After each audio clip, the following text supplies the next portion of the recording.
Sino ako? Anak, nakalimutan mo na ba? Ako ang nanay mo. Hindi ikaw ang nanay ko. Hindi kita kilala. Huwag kang magbibiro. Magagalit ako. Hindi kita kilala. Hindi ikaw ang nanay ko. Nanay ko, si Carlos Miguel, baka hinahanap na nila ako. Saan ka pupunta? Sinabi na! Ha? Sinabi na kasi, ha?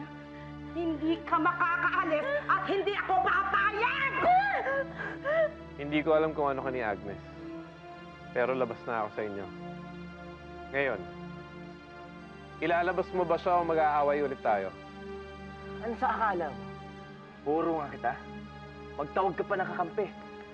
Para kayong mga bata. Ikaw naman, Vladimir, ano na namang ginagawa mo dito? Nandito lang ako para ipakita sa inyo na hindi ako nagsasawang hanapin si Olga.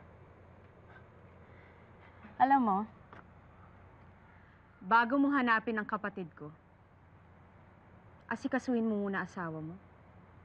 Para hindi naman siya ma-insecure at sumugod dito sa bahay ko. Anong pinagsasabi mo? Bakit hindi mo tanong dyan sa gagamong asawa?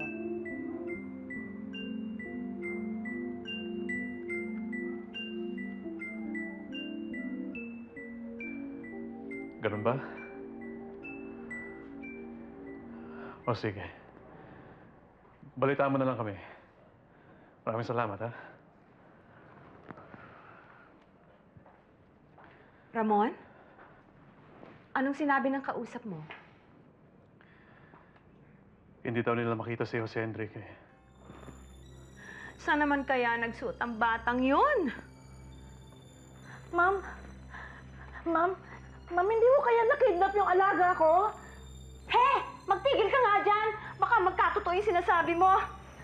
Ramon, anong gagawin natin? Saan natin nahanapin ang anak mo? Di ba gusto mo umalis dito? Di ba gusto mo umalis doon? Hindi mo ano. Hindi mo ano. Hindi tayo maghihiwalay. Tingnan niyo. O, bibigyan ka!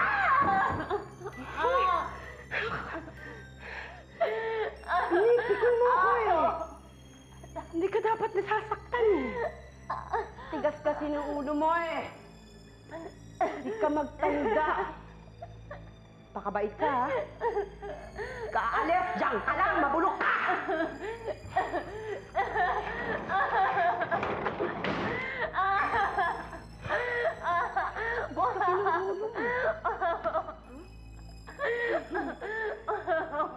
Sinusubukan mo ako? Pakawalan niyo ako. Pakawalan niyo ako. Pakawalan niyo ako.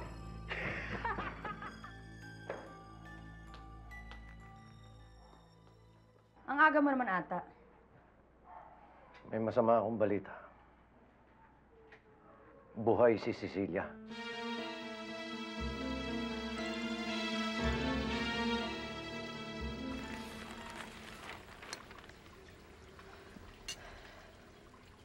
Bakit ka sumugod kay Agnes?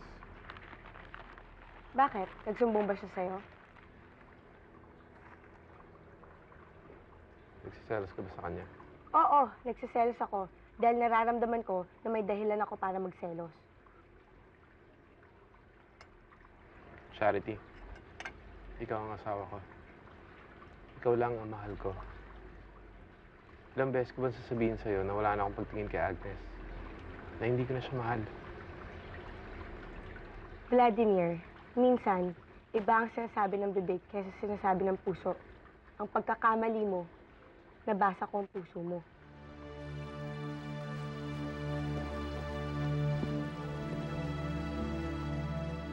May kumuha sa kanya isang babae na nagpapanggap na nanay niya.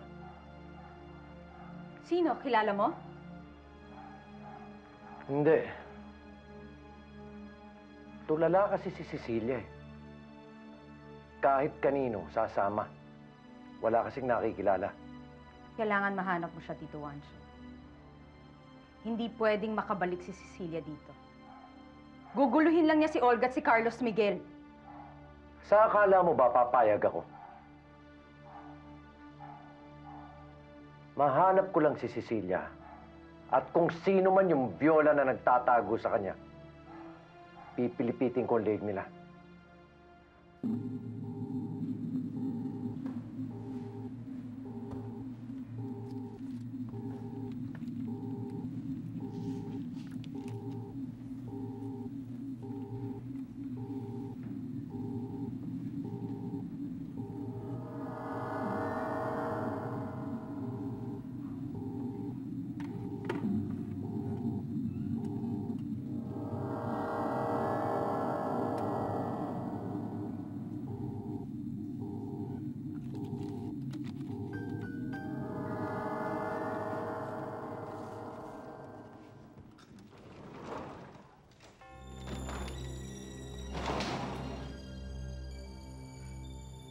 Sinong may sabi sa'yong pwede mong pakialaman to? Sino may sabi sa'yong pwede mong tignan to? Sino? Hindi ho ako si Elena. Hindi ho akong anak niyo. Matagal na siyang patay. Ito ho siya. Hindi patay ang anak ko! Ikaw siya eh. Ikaw. Hindi ho. May pamilya rin ho ako. Hinahanap na ho nila ako. Kailangan ko nang umalis. Hindi ka pwedeng umalis! Diba? Ha? Pag sinabi kong hindi ka pwedeng umalis, ha? Sinabi kong hindi! Anak? Anak? Anak? Ho? Hindi ho si Aling Viola ang totoong ina ni Elena? Oo. At hindi Elena ang tunay niyang pangalan, kundi Cecilia. Cecilia? Gulo naman. Pero, mabuti na rin yung wala yung babae dito. Dahil nadadamay kayo eh. Puro gulo na lang ang dala niya dito. O, Guillier, saan ka galing? Sa presinto, Nay. Nagpatulong ako hanapin si Aura. Bakit? Aampunin mo uli siya pag nakita mo? Oo. Pag nakita ko siya ulit.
Ilang linggong hindi mo na ako pinapansin.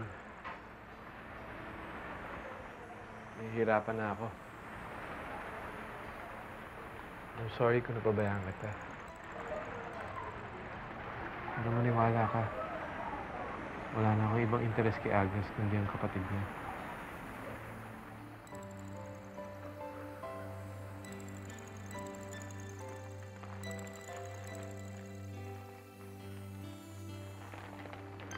Charity, I love you.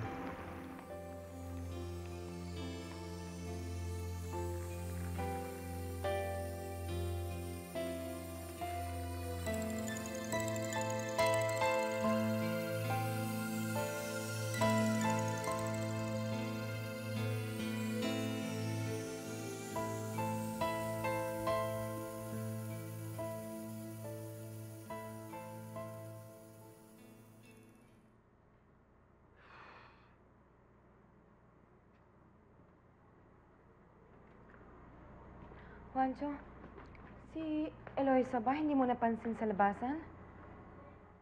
Hindi ko nakakita. Paghain mo nga ako ng makakait. Nagugutom ako. Teka, sandali, hanapin ko si Eloisa. Gabi na, wala pa eh. Hoy, hindi ko nakakita. Ikaw na babae ka. Pagsisilbi na lang sa akin ang pakinabang ko sa'yo. Paghihintayin mo pa ako, ha? Hindi mo ako kasuhin? Sasaktan ako! Ha? Alam mo, babae ka, malas ka talaga sa akin. Ikaw at yan si Cecilia, pareho kayong malas! Ha? Nasasaktan ako! Masasaktan ka? Masasaktan ka pa sa akin, ha? Ito, isaksak mo. Yan taketongin mo utak, ha? Ako ang bumubuhay sa inyo. Kaya't kung anong iutos ko, kung anong gusto ko, gagawin mo kagad. Hindi yung paghihintayin mo ko rito, magugutom ako dahil hahanapin mo yung anak mong malandi. Ha? Ano? Ha? Ha? Ano? Nakikinig ka ba sa akin? Ha? Ako susundin mo. Ha?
Kala ko nandito na si Jose Enrique.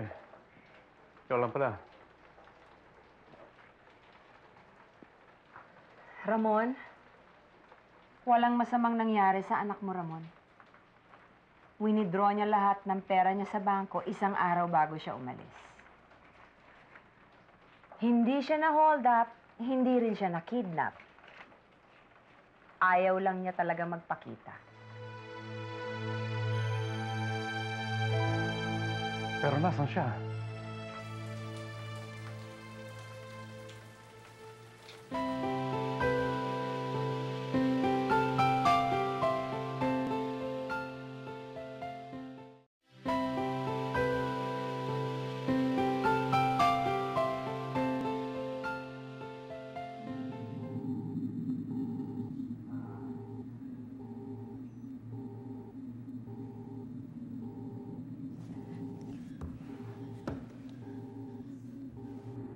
Kasi ang tigas-tigas ng ulo mo eh. Kamusta ng pakiramdam mo? Masakit pa ba? Ay, Buti pa, kumain ka muna. Ito, oh. Ako nagluto nito. Kain ka, ha? Wawa ka naman, eh. Bukang bibig. Mabait, mabait. Subo, uya. Kain, anak. Ayan. Very good, mabait. Susunod na kasi, ha? Sige, isa pa,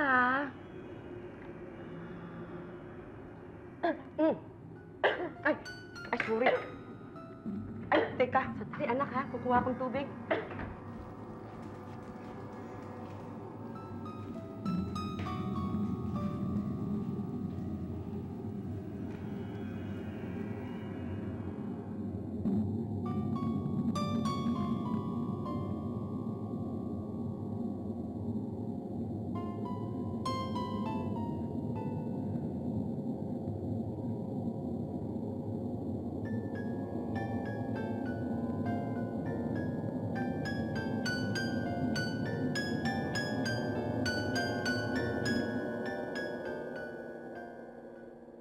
Ganun ba?